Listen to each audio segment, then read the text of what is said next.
aram. Orang Islam nggak tahu bang arti Quran itu apa. Coba Anda tanya sama ulama-ulama Islam apa arti Quran. Nggak tahu mereka. Mereka cuma main tebak-tebak buah manggis. Iya. Satu bilang Quran itu artinya qiraah, bacaan. Satu bilang artinya mengumpulkan. Satu bilang artinya Quran itu udah dari sono namanya Quran. Banyak itu pendapat-pendapat itu. Pendapat semua tapi pendapat. Jadi Quran itu kalau menurut para ahli yang yang netral begitu, yang tidak memihak, tidak berbicara tentang agama, itu berasal dari bahasa Syria atau bahasa Aram, dari kata kiryana yang artinya itu liturgi. Apa buktinya? Ada ditemukan satu ayat di dalam Al-Quran itu, misalnya di dalam surat Al-Baqarah ayat yang kedua. Alif Lam Mim itu. Iya. Nah, Alif Lam Mim itu orang Islam gak ada yang tahu itu. Sampai jungkir balik gak bakal tahu itu orang Islam itu apa. Ternyata itu bacanya bukan Alif Lam Mim. Itu bacanya itu Alem. Apa arti Alem? Alem itu adalah sebuah kosakata bahasa Aram, bahasa Syria, yang artinya itu heninglah. Jadi kenapa heninglah? Karena kebaktian mau dimulai. Begitu loh. Ketika kebaktian mau dimulai, maka tenanglah, heninglah. Begitu. Heninglah. Karena hendak mau disampaikan firman Tuhan. Kalau ditanya sama orang Islam, nggak tahu orang Islam. Itu ada satu buku yang sangat bagus membahas itu, namanya The Syrio-Aramaic Reading of the Quran gitu. Tapi kenapa bisa jadi bahasa Alif Lam Mim? Memang Ya, apa jadi dulu itu nggak ada harokat bang. Tulisan itu dulu nggak ada harokatnya. Iya, benar. Harokat yang ada dalam Al-Quran sekarang itu merupakan tambahan di kemudian hari. Makanya kalau abang belajar Al-Quran, abang akan dengar cerita-cerita qiraatul sab'ah, tahu nggak? 7 bacaan yang berbeda. Belum, Bang. Belum sampai juga. Itu ada yang bilang 7 bacaan berbeda, ada yang bilang 10, ada yang bilang 12. Itu sebagai satu indikasi bahwa Al-Quran itu tergantung siapa yang ngasih harokat. Makanya bacaannya beda-beda. Ini kajian-kajian di para sarjanawan ini. Sarjana. Jadi bacaan-bacaan Al-Quran sampai sekarang bahkan itu ditemukan kurang lebih ada 34 versi Al-Quran dari seluruh dunia ini. Itu informasi itu nggak dipercaya sama orang-orang Islam awam. Tapi kalau pakar-pakarnya agama Islam mengakui itu. Bacaan Quran yang berbeda-beda. Kalau Islam awam ditanya bacaannya sama, tapi kalau itu ada bukti-buktinya juga, direkam juga di dalam hadis itu. Pernah ada satu riwayat waktu itu Umar bin Khattab atau siapa atau Abu Bakar begitu ya, dia sholat kan. Terus ada sahabat bacaannya tuh lain.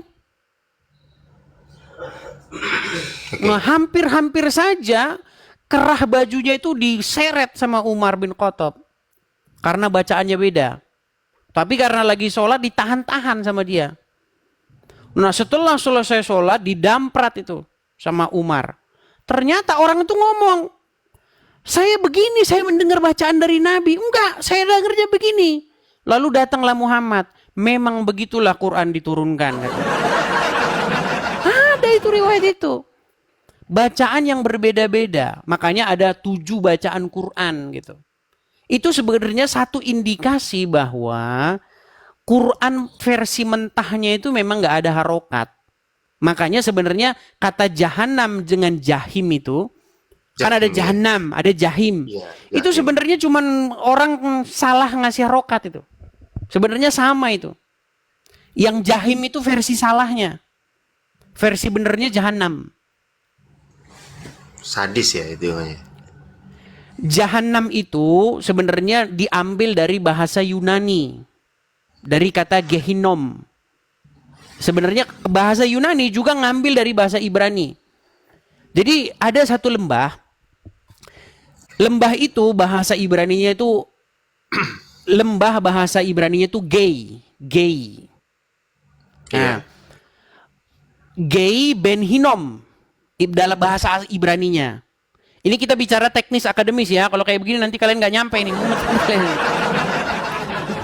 Dulu di Israel ada satu tempat penyembahan dewa atau penyembahan Molok. Nama Tuhannya atau nama dewanya itu Molok. Nah, Molok ini, cara mereka menyembah Molok ini, mereka itu membakar anak-anak manusia di hadapan dewa Molok ini. Nah, ketika orang Israel datang, bangsa itu kan dimusnahkan sama orang Israel yang tinggal di tanah orang Kanaan itu. Karena Tuhan melihat kekejian yang sangat luar biasa dilakukan oleh bangsa-bangsa itu. Di mata Tuhan, bangsa yang dahulu mendiami tanah Kanaan itu bangsa yang keji, pembuat kejahatan. Nah, sama Tuhan dimusnahkan dengan tangan orang Israel. Nah, ketika orang Israel masuk, lalu orang Israel itu menajiskan tempat itu. Maksudnya ingin membuat tempat itu menjadi tempat yang najis. Nah, dibikinlah itu jadi tempat bakar sampah, bakar mayat, bakar bangkai. Nah, dijadiin itu. Nah, tempat itu punya seorang yang namanya Hinom.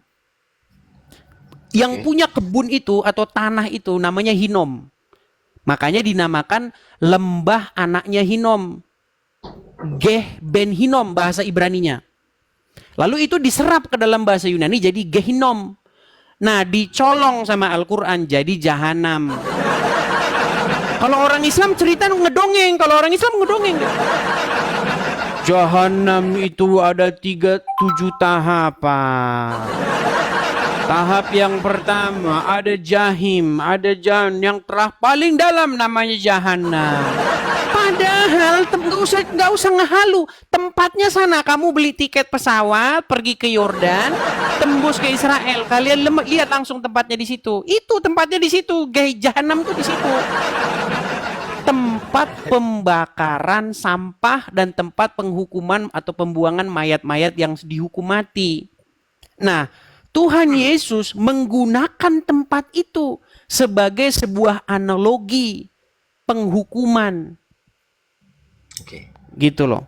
Makanya kalau kita belajar akademis tuh ada di situ tempatnya itu.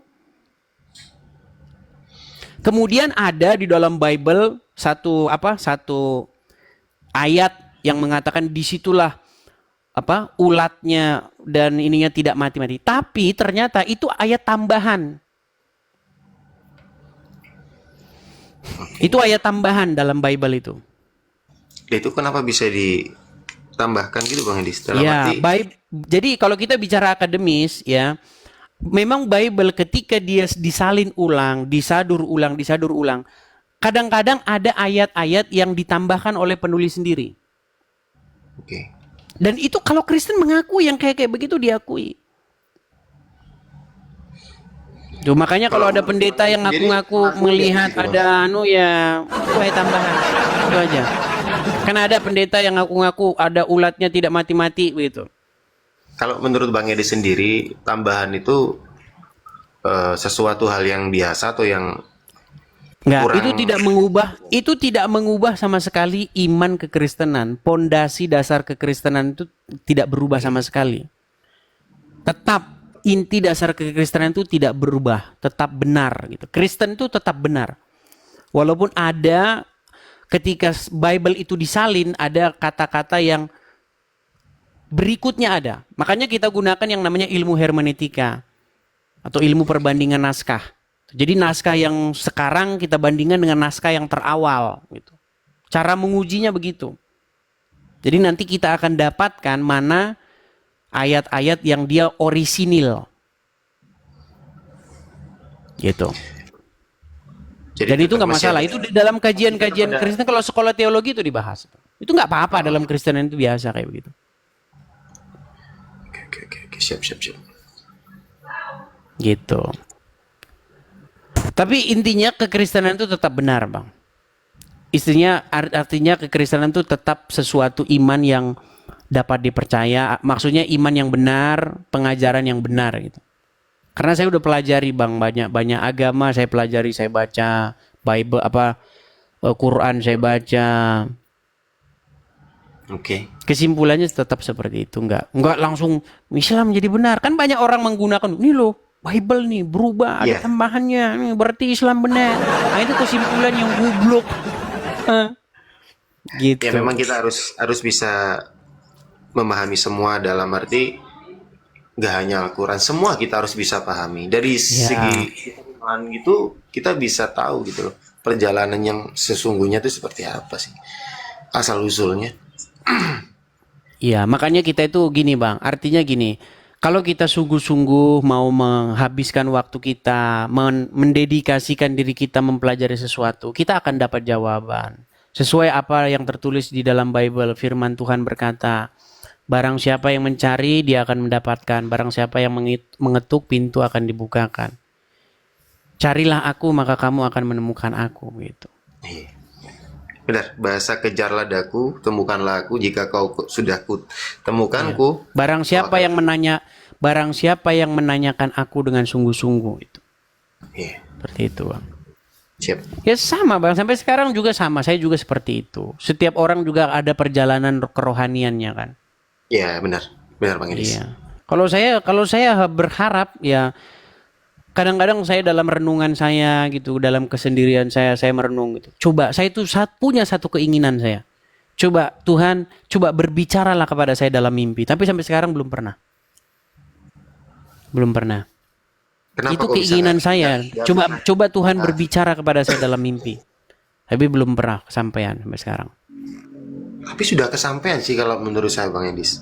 Belum. Kalau maksudnya kalau berbicara ya kan banyak orang, kan sekarang juga banyak loh orang kayak gitu, Bang. Tuhan berbicara kepada saya. Maksudnya jangan dikit-dikit Tuhan berbicara kepada saya gitu loh. Karena banyak orang begitu. Tuhan berbicara kepada saya. Padahal yang berbicara itu Tuhannya sendiri. Ya, kan banyak orang seperti itu, Bang. Iya. Banyak orang yang dengan mudahnya berkata, Tuhan tadi malam berfirman begini, begitu.